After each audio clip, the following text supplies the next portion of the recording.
বোয়ালখালীতে আসন্ন মাহে রমজান উপলক্ষে আলম জাহানারা ফাউন্ডেশনের উদ্যোগে 1000 পরিবারের মাঝে ইফতার সামগ্রী বিতরণ করা হয়।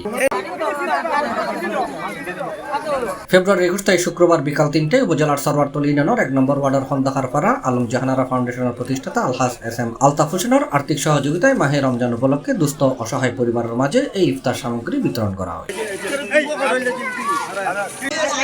এই সময় উপস্থিত আছেন আলম জাহানারা ফাউন্ডেশনের প্রতিষ্ঠাতা ও সৌদি আরব পশ্চিমাঞ্চল বিএনপির যুগ্ম আহ্বায়ক SM আলতাফ হোসেন, ফাউন্ডেশনের পরিচালক SM শাহাদাত হোসেন, বিএনপি নেতা আবুল হাশেম, নাসিরউদ্দিন, মোহাম্মদ খুরশেদ, মোহাম্মদ নাসের, সৈয়দ নাজিমউদ্দিন, মোহাম্মদ সেলিম, মোহাম্মদ মনসুর, নুরুল হামিদ, আব্দুল হামিদ, মহিউদ্দিন, আওয়ার ক্যানভাসের সিনিয়র ম্যানেজার সাইদ বিন ইব্রাহিম, মোহাম্মদ সাজিদ, জুনাইদ হাবিব, জুবাইর হাবিব সহ আরো অনেকে। জাহানারা ফাউন্ডেশন এটা একেবারে মানব কল্যাণে আমার বড় চাচা SM আলতাফ হোসেনের একটা উদ্যোগ, এবং এই উদ্যোগে আমরা প্রথমবারের মতো আমার চাচা তিনি সরওয়ারতলী ইউনিয়নের 1 নং ওয়ার্ডে আজকে প্রাথমিক ধাপে প্রায় 193 জনের মাঝে পবিত্র মাহে রমজান উপলক্ষে ইফতার সামগ্রী বিতরণ করেছে, এবং ইনশাল্লাহ আমরা আশা করছি ভবিষ্যতেও এমন উদ্যোগ মানব কল্যাণে ধারাবাহিকতা রক্ষা করবে, এবং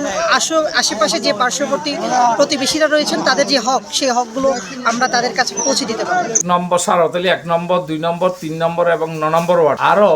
শুকনাইত্যের সামগ্রী দিব আলম জাহানারা ফাউন্ডেশনের উদ্যোগে। আরো বিভিন্ন সময় দুর্যোগকালীন সময় এবং কোরবানির সময় এতিম মাইফলের বিয়ে, প্রতিবন্ধী হলরে সাহায্য, বিভিন্ন অনুষ্ঠানের সাহায্য, বিয়ের সাহায্য, এই সমস্ত গরিব বলি ইতিমধ্যে আর তারা ওয়াদা দিয়ে